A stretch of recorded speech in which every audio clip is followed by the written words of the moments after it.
Nunca pensé que viviría para ver algo así. Estábamos todos sentados en la mesa, un domingo cualquiera, con el olor del guiso llenando la cocina y las risas de mis nietos de fondo, cuando de pronto mi nuera me miró fijo, se inclinó hacia adelante y sin decir una palabra, dejó caer su desprecio sobre mi plato. Nadie dijo nada, ni mi hijo, ni los chicos, ni siquiera mi propia hermana que había venido a almorzar. El silencio se hizo tan pesado que hasta el reloj de pared parecía haberse detenido. Yo, con el tenedor suspendido en el aire, la miré a los ojos y supe que algo había cambiado para siempre. Escucha esta historia hasta el final y dime qué harías tú en mi lugar. Y cuéntame también desde qué ciudad me estás escuchando.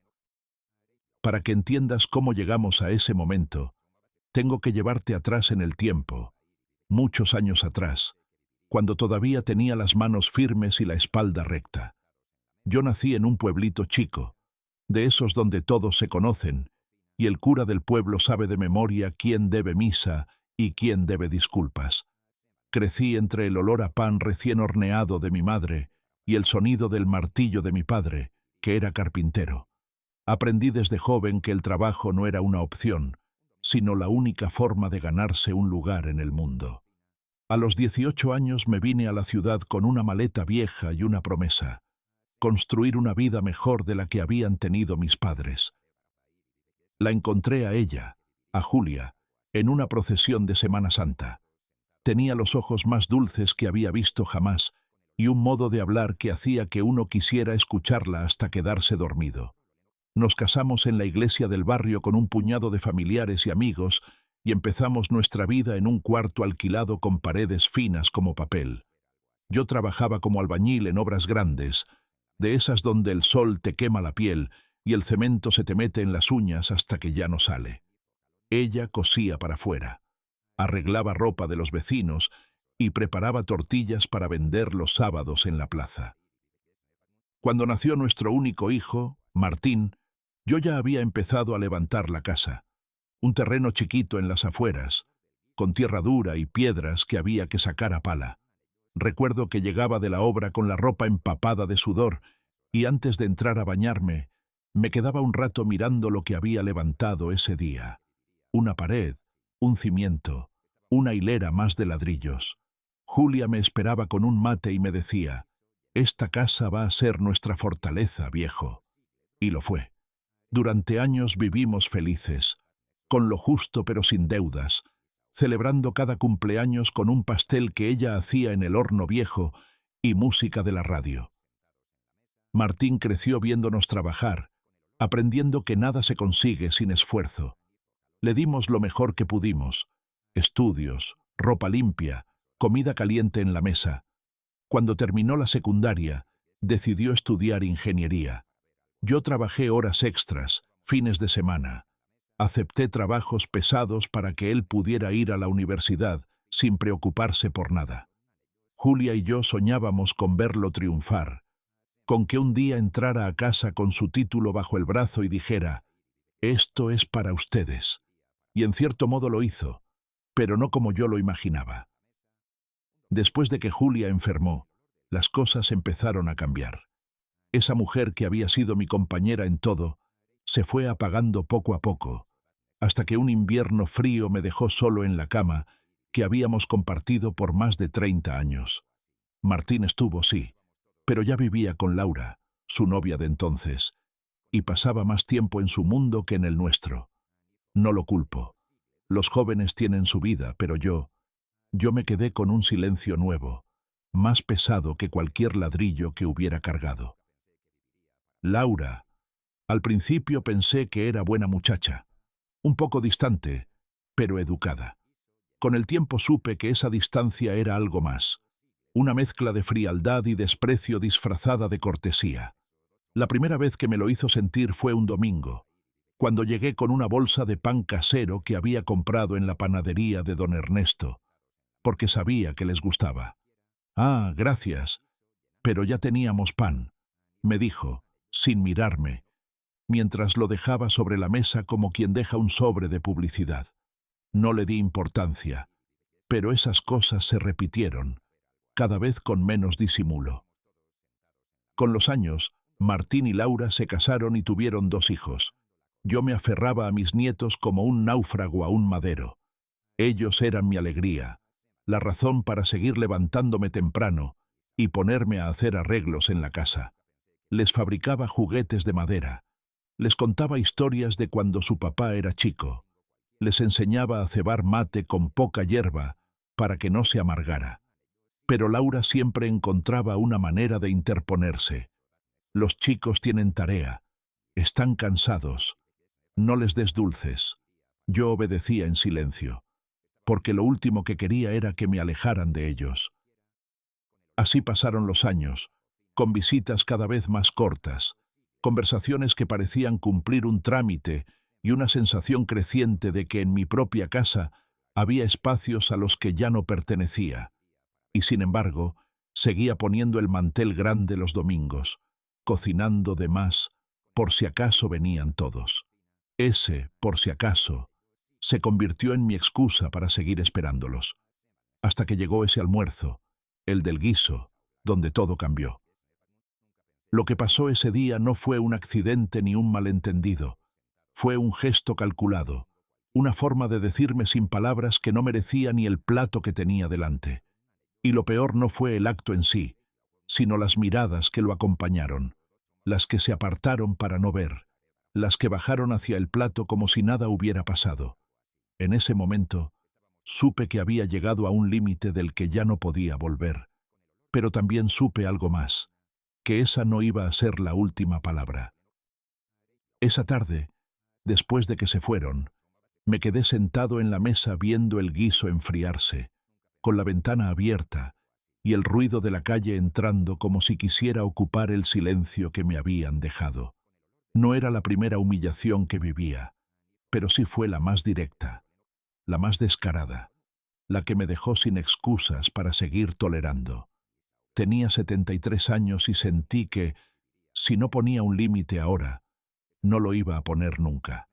Recogí los platos, lavé todo despacio, como si cada movimiento me ayudara a ordenar las ideas. Afuera, el barrio seguía su vida. El pregón del vendedor de elotes, los niños jugando en la vereda, el olor a pan recién horneado de la panadería de la esquina. Todo seguía igual, menos yo. Esa noche casi no dormí. Daba vueltas en la cama, recordando los rostros, las palabras no dichas, el sabor amargo que me había quedado. Y mientras miraba el techo, me vino a la memoria una frase que mi padre solía decir: el respeto no se pide, se pone. Él era un hombre sencillo, pero no permitía que nadie lo pisoteara, ni siquiera un patrón con poder. Me levanté antes del amanecer y me preparé un café cargado, de esos que huelen a fuerza y a decisiones. Encendí la radio, y mientras sonaba un bolero viejo, tomé la libreta donde anoto cosas importantes. Ahí, entre números y direcciones, estaba el contacto que había guardado hacía meses, cuando algo dentro de mí empezó a sospechar que un día lo iba a necesitar. Verás, hacía tiempo que venía sintiendo que algo no estaba bien. No era solo el trato de Laura, ni las visitas cada vez más escasas. Era esa sensación de que, poco a poco, me iban sacando de mi propio lugar. Empecé a fijarme en cosas, en cómo mi hijo hablaba de la casa como si fuera suya, en cómo ella medía con la mirada cada mueble, cada rincón, como si estuviera decidiendo qué cambiar. Así que, sin decir nada, un día compré un pequeño aparato, de esos que se usan para grabar. Lo instalé disimuladamente en un rincón del comedor, pensando que quizá algún día me serviría para entender mejor lo que pasaba cuando yo no estaba presente. Esa grabadora había sido mi cómplice silenciosa durante meses, recogiendo conversaciones sueltas, comentarios que a mí no me decían en la cara. No lo revisaba seguido.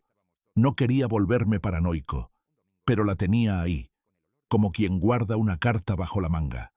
Después de lo del guiso, supe que había llegado el momento de usarla. Encendí la computadora vieja que tengo en el cuarto y revisé las grabaciones recientes. Escuché risas, comentarios sobre mi manera de cocinar, bromas sobre mi edad. Y luego, como un puñal, la voz de Laura diciendo algo que me hizo apretar los dientes. Yo no sé por qué tenemos que seguir viniendo. Ese viejo ni cuenta se da de nada. Y el día que se muera, todo esto va a ser nuestro igual. Me quedé inmóvil, con las manos sobre el teclado, sintiendo que la sangre me golpeaba en las sienes. No era solo el desprecio, era la certeza de que mi vida, mi casa, mi esfuerzo, estaban siendo contados como herencia anticipada por alguien que nunca puso un ladrillo aquí. Respiré hondo y me prometí que no iba a permitirlo. El respeto no se pone con gritos ni con insultos, se pone con hechos. Y yo tenía un hecho que podía cambiarlo todo. Tenía la prueba. Guardé esa grabación en una carpeta aparte, junto con otras en las que, aunque no eran tan violentas, se mostraba claramente el trato que me daban. Sabía que, usada en el momento justo, podía ser un golpe certero. El problema era cuándo y cómo. No quería hacerlo por impulso. Quería que doliera, pero también que dejara una marca, que no pudieran volver a tratarme como antes. Al día siguiente, salí temprano y fui a caminar por el barrio. Saludé a doña Teresa, que barría la vereda. Me detuve a charlar con Pedro, el mecánico, que siempre tiene las manos manchadas de grasa y la risa fácil. Me di cuenta de que esas personas, que no eran de mi sangre, me trataban con más cariño que mi propia familia. Y fue entonces que se me ocurrió la idea.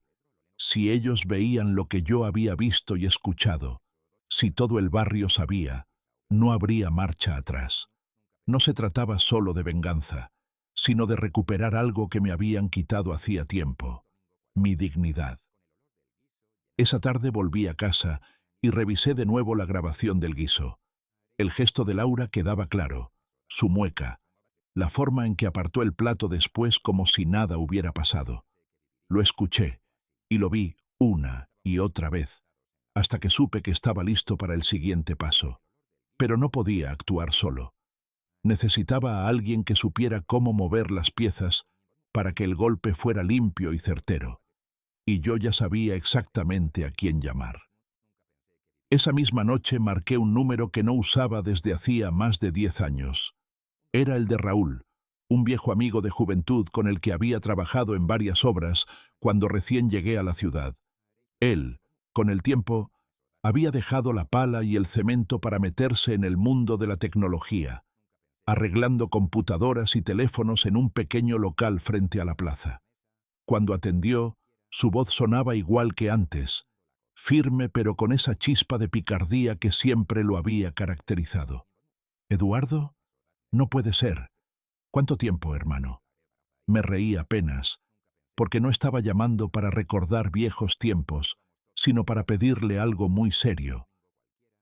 Le conté por encima lo que había pasado, sin entrar todavía en detalles escabrosos, y le dije que necesitaba su ayuda para hacer llegar un video a muchas manos, al mismo tiempo y sin que se pudiera borrar. Hubo un silencio corto al otro lado de la línea, y luego su respuesta.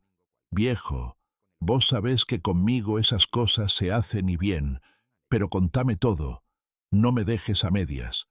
Así que esa misma tarde lo cité en mi casa, sabiendo que Raúl era de los pocos en los que podía confiar ciegamente. Cuando llegó, traía bajo el brazo su maletín de siempre, ese que parecía pesar más que él. Nos sentamos en la cocina. Le serví un café cargado, y con el aparato grabador sobre la mesa, le mostré todo.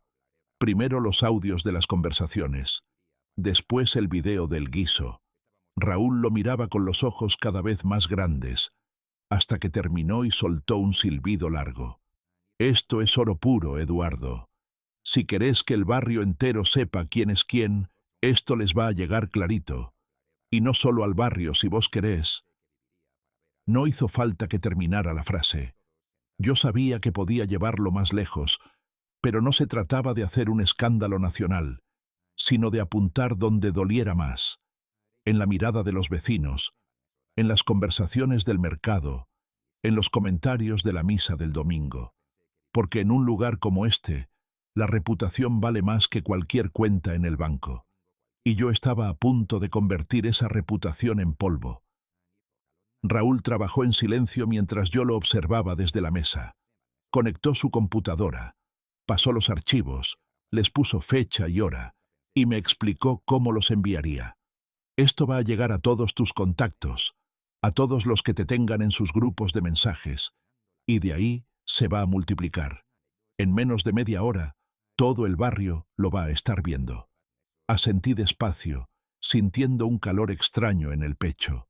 No era odio, era una mezcla de alivio y determinación. Cuando se fue, me quedé solo en la casa, escuchando el eco de mis propios pasos. Esa noche casi no toqué la cena. Caminé de un lado a otro, repasando en la cabeza todo lo que había hecho por mi hijo y su familia. Las veces que me privé de comprarme algo para darle a él. Las horas extras bajo el sol. Las manos partidas de frío en invierno. Todo, para terminar siendo el blanco de burlas y desprecio en mi propia mesa. Y lo peor, que lo permití por demasiado tiempo. A la mañana siguiente me levanté temprano y me puse mi camisa más prolija, como si fuera a una reunión importante. Afuera, el aire olía a pan tostado y a café de las casas vecinas. Preparé el video final con la ayuda de Raúl, agregando apenas unas líneas de texto al comienzo. Esto fue un domingo cualquiera en mi casa. Juzguen ustedes. No hacía falta decir más. Antes de presionar el botón para enviarlo, respiré hondo. No había marcha atrás. Cuando lo hice, sentí como si hubiera soltado un peso que llevaba años cargando. Me quedé mirando la pantalla, viendo cómo el mensaje se enviaba una y otra vez, como un rumor que empieza en voz baja y pronto se convierte en un murmullo imposible de frenar. Apenas 15 minutos después, el teléfono empezó a sonar. Era doña Teresa, la del puesto de verduras. Don Eduardo, ¿puedo creer lo que acabo de ver? Luego fue Pedro, el mecánico. Viejo, esto es una bomba, y ya todos lo están comentando. Yo solo respondía con un «Usted saque sus conclusiones», porque ya no tenía que explicar nada. El video hablaba por mí, por todos los silencios que había tragado durante años. No habían pasado ni 2 horas cuando vi a través de la ventana que el auto de mi hijo se detuvo frente a la casa. Laura no estaba. Él bajó solo, con el rostro rojo y la mirada clavada en el suelo. Y en ese momento, supe que la verdadera conversación apenas estaba por empezar. Abrió la puerta sin golpear, como lo había hecho toda su vida, pero esta vez no había en su voz ese tono seguro con el que solía entrar. «Papá, tenemos que hablar», dijo, quedándose de pie en la cocina, como si no supiera si sentarse o salir corriendo. Yo seguía sentado en mi silla de siempre, con el mate en la mano, mirándolo sin apuro. Le señalé la silla frente a mí, la misma donde tantas veces se había sentado de chico a contarme cómo le había ido en la escuela. Esta vez, sin embargo, evitaba mirarme a los ojos. «¿Cómo pudiste hacer eso?», soltó por fin, y supe que no hablaba de lo que ellos me habían hecho, sino de que el barrio entero lo supiera. Tomé un sorbo de mate antes de contestar. «Yo no hice nada, hijo. Solo mostré lo que pasó.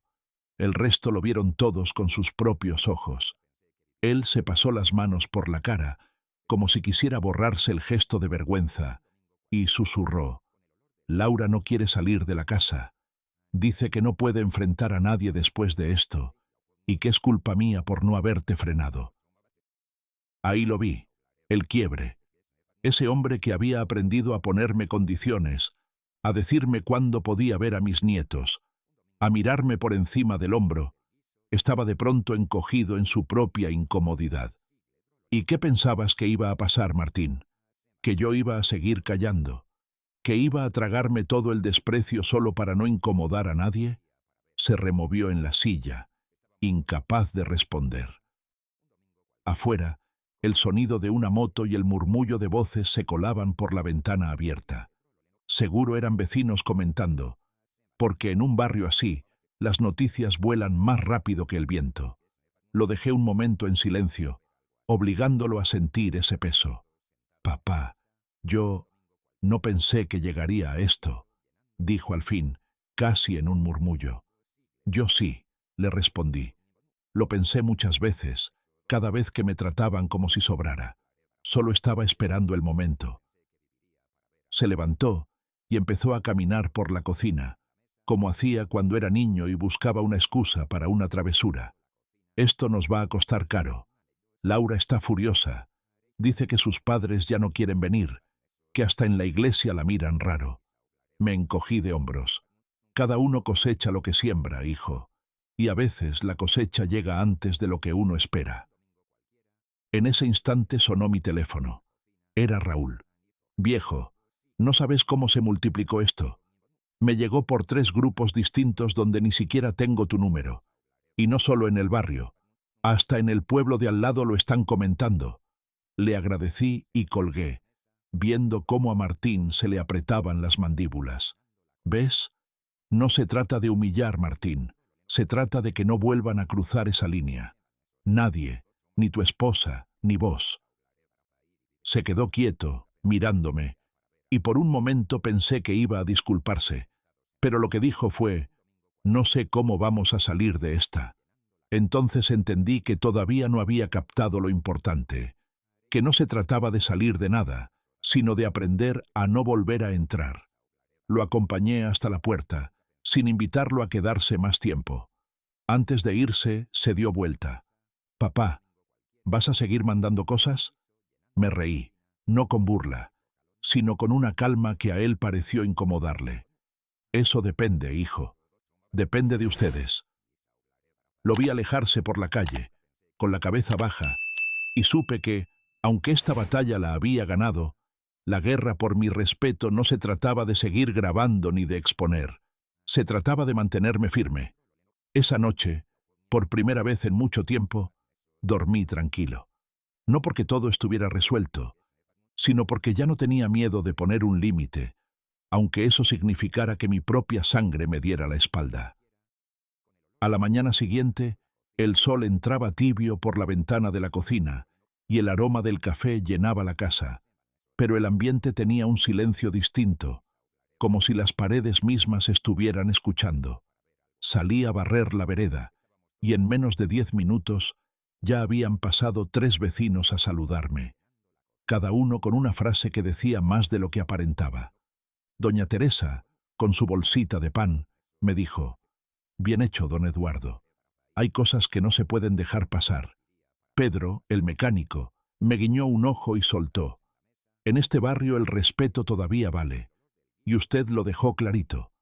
Hasta el cartero, que apenas me conocía, se animó a decir: «Vi el video, y lo felicito por su coraje». No era orgullo lo que sentía, sino una mezcla extraña de alivio y peso. Alivio por haber roto el silencio, peso por saber que esto recién empezaba.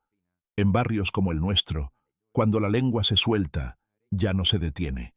Y yo sabía que esa humillación grabada iba a dar vueltas mucho tiempo, masticándose en conversaciones de mercado, en las filas de la iglesia, en las sobremesas de los domingos.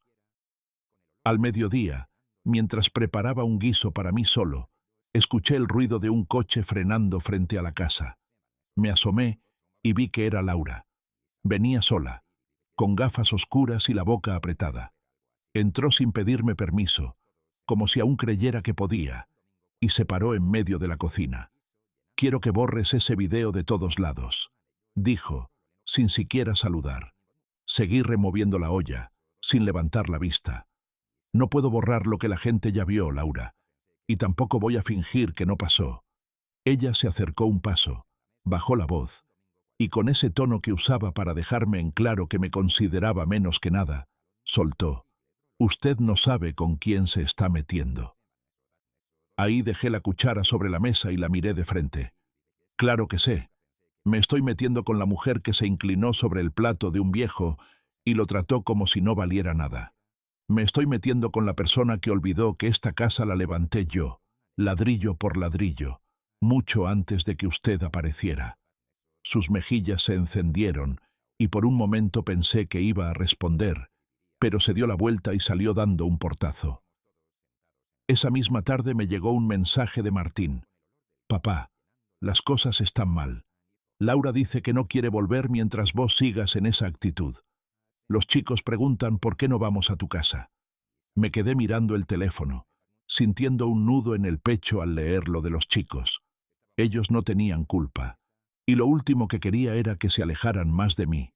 Le contesté breve: podés traerlos cuando quieras. Mi casa siempre está abierta para ellos. No hubo respuesta. Esa noche, mientras me sentaba en el sillón viejo a escuchar la radio, pensé en Julia. Si ella estuviera viva, quizá me habría dicho que no me rebajara a su nivel, que guardara silencio para no perder del todo a Martín. Pero también sé que me habría tomado de la mano y me habría dicho que no me dejara pisotear por nadie. Entre esos dos consejos, yo había elegido el segundo, y por primera vez en muchos años me sentí en paz con la decisión. Lo que no sabía era que al día siguiente, algo inesperado iba a golpear mi puerta y poner a prueba hasta dónde estaba dispuesto a llegar para defender esa paz que tanto me había costado recuperar. Al amanecer del día siguiente, estaba cebando el primer mate cuando escuché unos golpecitos tímidos en la puerta. No era el golpeteo fuerte de Martín ni el llamado seco de Laura. Era algo más suave, como de manos pequeñas. Abrí y ahí estaban mis nietos, los dos, con las mochilas colgando y las caras algo asustadas. «Abuelo, ¿podemos quedarnos un rato contigo?», me dijo la mayor, y yo sentí que algo se me aflojaba por dentro. Los hice pasar sin preguntar demasiado. Les serví chocolate caliente y unas galletas que guardaba para ocasiones especiales. Mientras ellos comían en la mesa, me fui enterando de a poquito. Martín los había dejado temprano en la escuela, pero Laura no los había pasado a buscar. Una vecina, que los conocía, los encontró esperando en la vereda y les preguntó qué pasaba. Ellos dijeron que querían venir conmigo, y ella, sin hacer más preguntas, los trajo. La imagen de mis nietos parados afuera, mirando hacia la calle con sus mochilas, me revolvió el alma. No dije nada frente a ellos, pero adentro sentía una mezcla de ternura y rabia que me apretaba el pecho. Los llevé al patio para que jugaran, y mientras ellos corrían detrás de la pelota, me quedé pensando en lo rápido que se desmoronan las paredes de respeto cuando alguien empieza a empujar. Lo de Laura y Martín ya no era solo conmigo. Estaba empezando a salpicar a los chicos, y eso sí que no lo iba a permitir. Me acerqué a la reja y llamé a Raúl desde mi celular. «Viejo, necesito que guardemos un par de cosas más, y que esta vez no sea solo un video. Necesito que quede claro que yo no estoy solo en esto». Raúl entendió al instante y me prometió pasar más tarde. Al mediodía, preparé unas milanesas como las que les encantaban cuando eran más chicos. Mientras comíamos, mi nieto menor me dijo con toda naturalidad: «Abuelo, mamá dice que vos estás enojado y que por eso no vamos tanto a tu casa». Lo miré a los ojos y le respondí despacio: «El abuelo no está enojado con ustedes, mi amor. El abuelo está cuidando que lo traten bien, porque cuando uno no se cuida, después nadie lo cuida». No sé si lo entendieron del todo, pero me escucharon en silencio, y eso ya era suficiente para mí. A media tarde apareció Martín. Golpeó fuerte esta vez, y cuando le abrí, tenía un gesto entre cansancio y preocupación. «Vengo a buscar a los chicos», dijo. Me hice a un lado para que pasara. Ellos lo abrazaron, pero no con el mismo entusiasmo de siempre. Había algo contenido en el gesto. «Papá, tenemos que parar con todo esto», me soltó mientras los chicos se subían las mochilas. «Esto nos está separando cada vez más». Lo miré fijo y respondí: «No, Martín, esto no nos está separando. Lo que nos separó fue todo lo que pasó antes, y ahora simplemente salió a la luz». Se mordió el labio, como si quisiera contestar, y no pudiera. Se llevó a los chicos y se fue sin mirar atrás, y yo me quedé parado en la puerta viendo cómo el auto doblaba en la esquina. Cuando Raúl llegó esa noche, traía una carpeta gruesa. Acá hay de todo, Eduardo. Conversaciones, imágenes, fechas, lo suficiente para que nadie se atreva a decir que vos inventás. No tenés que usarlo todo ahora, pero lo vas a tener listo si la cosa sigue. Lo guardé en la caja fuerte, sintiendo que más que un arma, era un escudo. No sabía cuándo ni cómo, pero presentía que esa carpeta iba a tener su momento. Y ese momento llegaría antes de lo que yo creía, cuando alguien que no esperaba se pusiera de mi lado y diera un giro que cambiaría el rumbo de esta historia. Pasaron unos días de relativa calma. Laura no se dejó ver por el barrio, y Martín me llamaba solo para cuestiones prácticas, como si las conversaciones largas hubieran quedado prohibidas. Yo seguía con mi rutina, levantándome temprano, yendo al mercado, charlando con los vecinos en la vereda. Pero algo en el aire me decía que la paz era frágil, como esas nubes oscuras que uno ve a lo lejos y sabe que tarde o temprano van a descargar la tormenta. Una tarde, mientras estaba en el patio arreglando una silla vieja, escuché que golpeaban la puerta con insistencia. Al abrir, me encontré con alguien que no veía desde hacía años. Carmen, la madre de Laura. Venía sola, con un bolso pequeño colgado y el rostro serio. «Don Eduardo, ¿podemos hablar?», preguntó, y antes de que yo respondiera, ya estaba entrando. Nos sentamos en la cocina y aceptó el mate que le ofrecí, aunque sus manos temblaban un poco al sostenerlo. No tardó en ir al grano. «Sé lo que pasó. Vi el video. No voy a justificar lo que hizo mi hija, porque está mal, muy mal. Pero usted tiene que saber que en esa casa las cosas no están bien». Me quedé en silencio, escuchando. Carmen no era una mujer de hablar de más, y si había venido sola hasta aquí, era porque tenía algo importante que decir. Me contó que desde que salió el video, Laura estaba furiosa, pero también asustada, que Martín, por primera vez en años, le había gritado, y que los chicos estaban confundidos, preguntando por qué no podían ver a su abuelo como antes. «Yo no apruebo lo que pasó, don Eduardo», dijo, mirándome fijo. «Pero creo que si usted y Martín no arreglan esto, los que van a pagar el precio van a ser esos dos niños».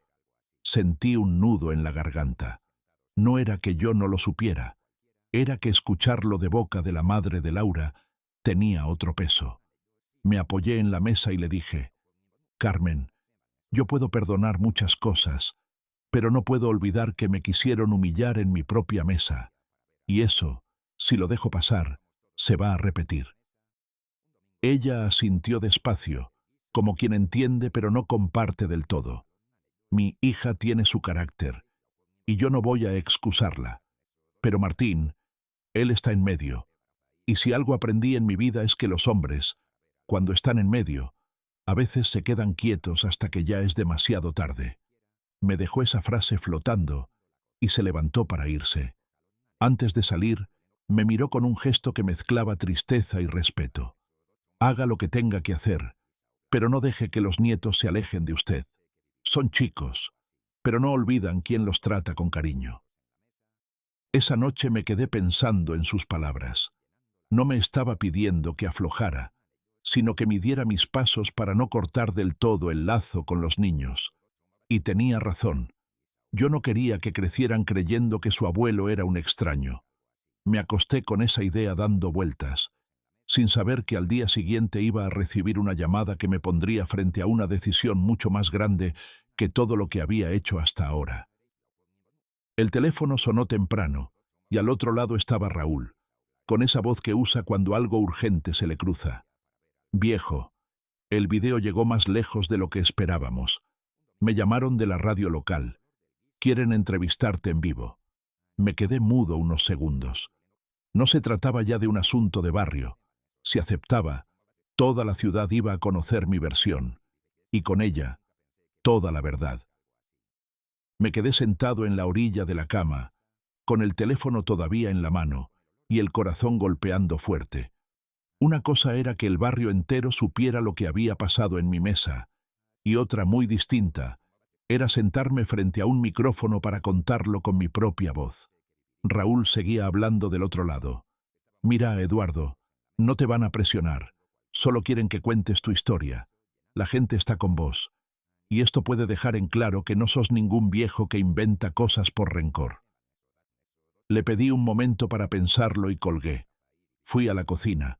Puse la pava al fuego y me serví un mate. Mientras miraba el vapor subir, pensé en Julia.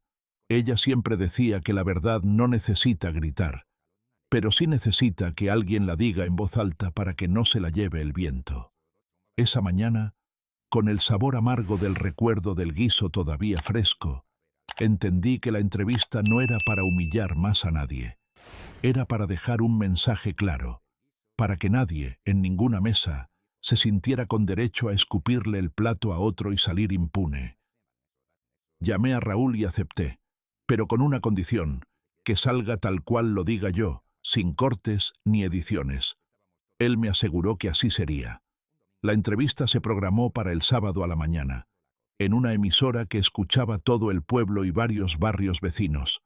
Pasé los días previos como si nada, comprando en el mercado, charlando con los vecinos, jugando con los nietos cuando podía verlos. Por dentro, sin embargo, repasaba una y otra vez lo que quería decir, no para vengarme, sino para dejar claro que había límites que no se cruzaban. Llegó el sábado, y Raúl me pasó a buscar en su camioneta. El camino hasta la emisora me pareció más corto que nunca. Al entrar, me recibió un locutor joven, con esa energía de quien cree que todo se arregla con buena voluntad. Nos sentamos frente a los micrófonos y tras la música de presentación empezó con la pregunta directa. Don Eduardo, ¿qué pasó ese domingo en su casa? Respiré hondo y conté todo, desde mi vida de trabajo, el esfuerzo por mi hijo, el respeto que siempre procuré dar, hasta el momento exacto en que sentí que la dignidad se me caía al piso junto con la comida. Hablé de la grabación, de cómo había llegado a mis manos y de por qué decidí mostrarla. Pero también hablé de lo que vino después, de la distancia, del dolor de los nietos, de las puertas que se cierran cuando la familia se rompe. El locutor me escuchaba en silencio y al final me preguntó, si su nuera o su hijo estuvieran escuchando ahora, ¿qué les diría? No lo dudé. Que el respeto no se pide, se pone, y que no hay herencia ni sangre que justifique humillar a otro, mucho menos a quien te abrió las puertas y te dio un plato en la mesa. Salimos de la emisora y el teléfono no paró de sonar. Mensajes de apoyo, vecinos que me felicitaban por decir lo que muchos callaban, incluso gente que no conocía y que había escuchado la entrevista. Entre todos esos mensajes, había uno de un número que no tenía agendado. Lo abrí y me quedé mirándolo en silencio. Abuelo, te escuchamos en la radio. Queremos verte. Era de mis nietos, y ahí supe que, tal vez, la tormenta estaba empezando a dejar pasar un poco de luz. Esa misma tarde, todavía con la voz del locutor resonándome en la cabeza y el mensaje de mis nietos en el teléfono, me senté en la mesa del comedor y les respondí, cuando quieran, mis amores, esta siempre será su casa. No pasaron ni 2 horas antes de escuchar el timbre. Abrí la puerta y ahí estaban, con una mezcla de timidez y alegría. Martín estaba detrás, a unos pasos, con las manos en los bolsillos y la mirada clavada en el suelo. Los chicos entraron corriendo, abrazándome como si hubieran pasado años sin verme. El menor se quedó colgado de mi cuello, y la mayor me susurró al oído, «Te extrañamos, abuelo». Les preparé jugo, y puse sobre la mesa un plato grande con pan casero y dulce de membrillo, como les gustaba. Ellos comían y hablaban al mismo tiempo, contándome cosas de la escuela, mientras yo los miraba y sentía que el corazón se me aflojaba. Martín no se sentó. Se quedó parado junto a la puerta, como si estuviera de visita en casa ajena. Cuando por fin habló, fue en voz baja. Los traje porque insistieron mucho, pero no creas que esto arregla todo. Lo miré sin enojo, pero con firmeza. No, Martín, esto no arregla todo. Pero es un comienzo, si vos querés que lo sea. Él no respondió, solo se encogió de hombros. Mientras los chicos jugaban en el patio, me quedé con él en la cocina. Había tensión, pero también algo nuevo, como si el peso del escándalo hubiera empezado a abrir una grieta en su coraza. Escuché la entrevista, me dijo de repente. No pensé que ibas a hablar así, tan tranquilo. Le respondí que no necesitaba gritar para que mis palabras se escucharan y que no lo había hecho para hundir a nadie, sino para poner un límite. Se pasó una mano por el pelo, inquieto. Laura está que arde. Dice que no va a pedir disculpas y que si yo sigo trayendo a los chicos, me va a hacer la vida imposible. Me incliné hacia él, apoyando las manos sobre la mesa. Eso es problema tuyo, hijo. Lo mío es que mis nietos sepan que siempre van a tener un lugar conmigo. Si vos no lo entendés ahora, lo vas a entender con el tiempo. Cuando se fueron, la mayor me abrazó fuerte y me dijo al oído, «Te voy a escribir, aunque papá no quiera». Le sonreí, con un nudo en la garganta, y la vi subir al coche. Desde la puerta, los miré alejarse mientras el sol caía sobre el barrio. Esa noche, mientras revisaba los mensajes en el teléfono, encontré uno de un número desconocido. «Don Eduardo, soy el padre Matías. Lo escuché en la radio. Hay algo que quiero proponerle. Si acepta, podría cambiar mucho más de lo que imagina». No decía más. Y yo, sin saberlo, estaba a punto de recibir una invitación que pondría mi historia y mi voz frente a mucha más gente, y que haría que todo lo que había pasado hasta ahora pareciera apenas un primer capítulo. Al día siguiente, después de la misa de la mañana, me acerqué a la sacristía tal como me había pedido el padre Matías en su mensaje. Era un hombre joven para ser párroco, con una mirada serena y esas manos que parecen hechas para bendecir y escuchar. Me recibió con un apretón firme y un «Gracias por venir, don Eduardo», que sonó sincero, sin el tono formal que usan algunos curas cuando quieren mantener distancia. Me invitó a sentarnos en un banco lateral de la iglesia, donde el eco de nuestras voces quedaba atrapado entre los muros antiguos. Sin rodeos, me dijo, «He visto cómo se ha movido su historia por el barrio y más allá, y aunque entiendo que fue algo doloroso, también veo que ha despertado una conversación que hacía falta.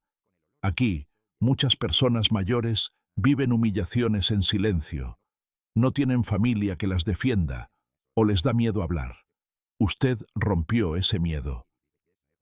Lo escuché con atención, mientras el sol se filtraba por los vitrales y dibujaba manchas de colores sobre el piso.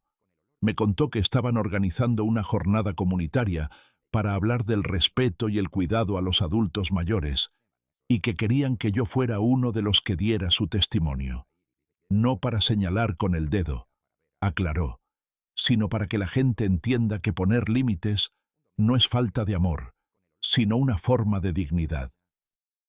Al principio dudé. No me gusta exponer mi vida más de lo necesario, y mucho menos frente a desconocidos. Pero el padre insistió en que sería algo íntimo, en el salón parroquial, con vecinos, familias y algunos jóvenes del grupo de voluntariado.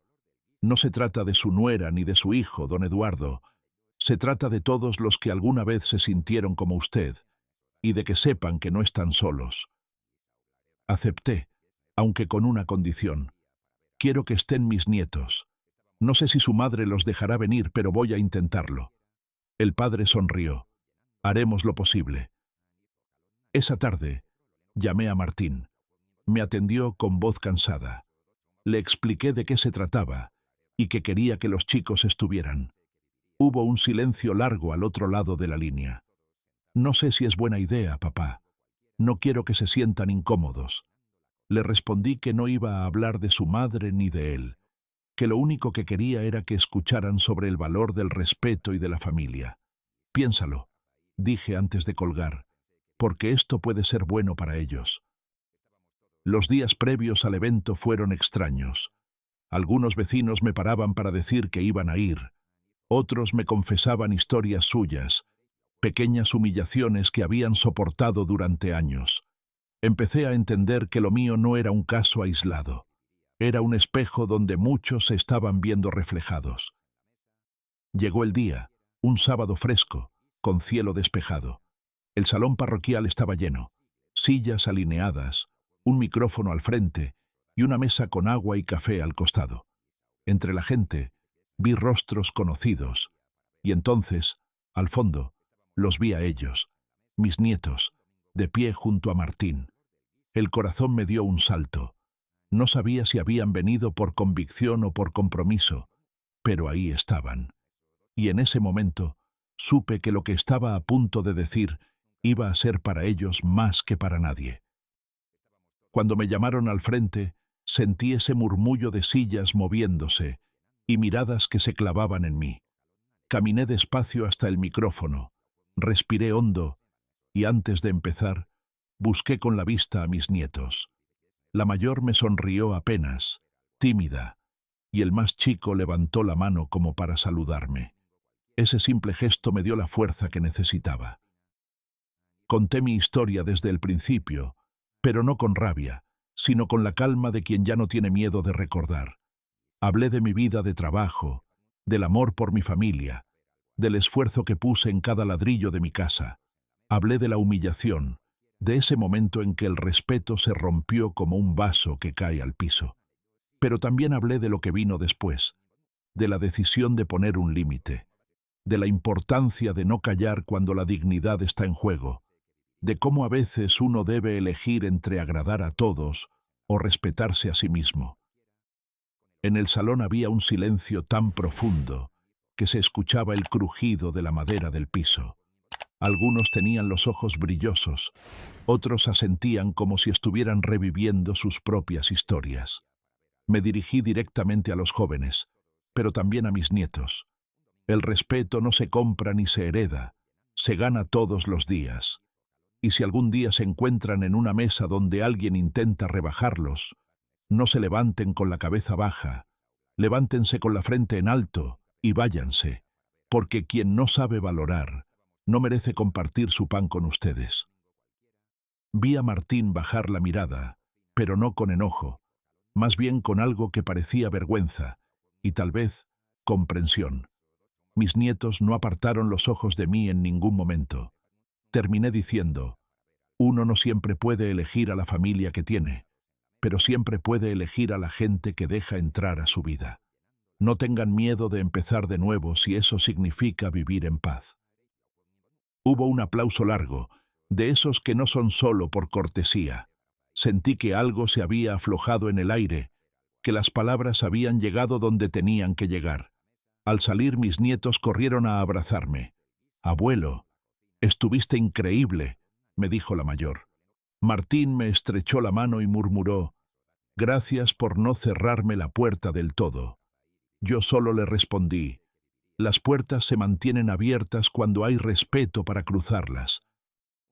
Esa noche, al volver a casa, me senté en mi sillón con una taza de té y supe que la historia había encontrado su cierre. No porque todo se hubiera solucionado, sino porque yo ya no tenía cuentas pendientes conmigo mismo. Había recuperado lo más valioso, mi voz, mi lugar y el cariño de quienes realmente importaban. Y ahora, si llegaste conmigo hasta este final, te pido algo. Escríbeme en los comentarios desde qué ciudad me estás escuchando. Regálame un me gusta si esta historia te tocó el corazón y suscríbete si te quedaste hasta el final, porque aún tengo muchas historias más que contarte.